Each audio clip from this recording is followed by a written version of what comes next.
Hey everybody, Dr. Ray Bunch here, and I got a quick follow-up video coming to you. I'm hoping to keep it under 2 minutes, so here we go. Do you know anyone that has osteoporosis? Remember, that's when your bones lose minerals and they become fragile. Or they have, maybe you know someone or you yourself have had kidney stones. That can be super painful. That's when little stones develop in the kidney and they can get passed into the little tubes that you use as part of your urinary system. Again, that can be super painful. Heart disease. Well, there's many things that can cause heart disease, but what I'm speaking about specifically is if you know anyone that has hardening of the arteries where they have plaques developing in the inside of their arteries that can eventually cut off blood supply and cause damage to your heart, causing a heart attack. And lastly, do you know anyone that takes vitamin D? So if you know anyone that fits any one of those categories, this would be an interesting video for them. They would find it helpful. All right, so what's it about? As far as the last video, I talked about vitamin D, how important a vitamin it is, and how this time of year, end of summer, beginning of fall, is the best time to test it because it's going to be at the highest that you're going to see it. And so if you are deficient in it now, taking the test now would be good to check to see where it's at.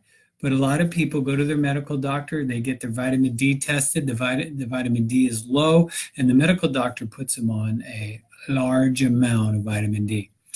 Now, there's one little catch to that that's not okay, and that's this. If you're taking vitamin D in, you need to be taking another vitamin too, and that's vitamin K2. You can take K1 also, but vitamin K2. So let me explain. They work together, vitamin D, vitamin K, even vitamin A.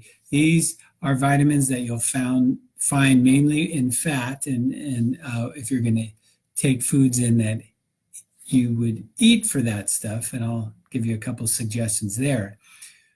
But they work together inside the body, and the main job of vitamin D, one of its jobs is to mobilize calcium, to get calcium ready for the body. Vitamin K takes that calcium and puts it where it's supposed to be and keeps it out of where it's not supposed to be. So let's run through those things I talked about earlier. So if you have osteoporosis, calcium is out of the bone, and if there's no K around, there's nothing to put it back into the bone. So that's where vitamin K2 would come in handy. If it's kidney stones, part of the main component of kidney stones is calcium. So there, calcium is going where it's not supposed to be, and vitamin K would keep it from getting into the kidneys. Heart disease and the lining of the artery. A lot of the plaquing has calcium as part of its makeup, and vitamin K would keep calcium from depositing in the plaquing. So vitamin K2 is super important. That's just a few of its functions. It has a lot of other effects in balancing sex hormones and improving athletic performance. It's a big one, and you should have a balanced amount of it if you're taking vitamin D. So what foods can you get some K from?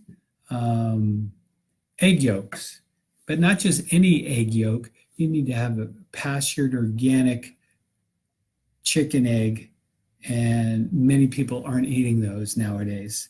Hard cheeses, not all cheeses, but some fermented cheeses have K2 in. There's one that's mentioned specifically, and that's Jarlsberg cheese.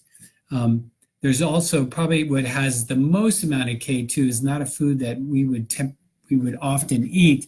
It's found mainly in Japan. It's called Natto, and it's I might be pronouncing that wrong, but it's a soybean fermented dish. From what I'm told, I've never smelled it before, but it sounds like it's not palatable at all. So Then a lot of people take supplements. So you could, if you're taking D, you seriously have to consider K2. There is quality and quantity of K2 if you're going to consider supplements. If you have any questions on that, contact me. I'll do my best to help you out with that. All right. So like or share this video for someone who might have one of those problems, because this information could help them. All right. That's it for today. Thanks. Bye.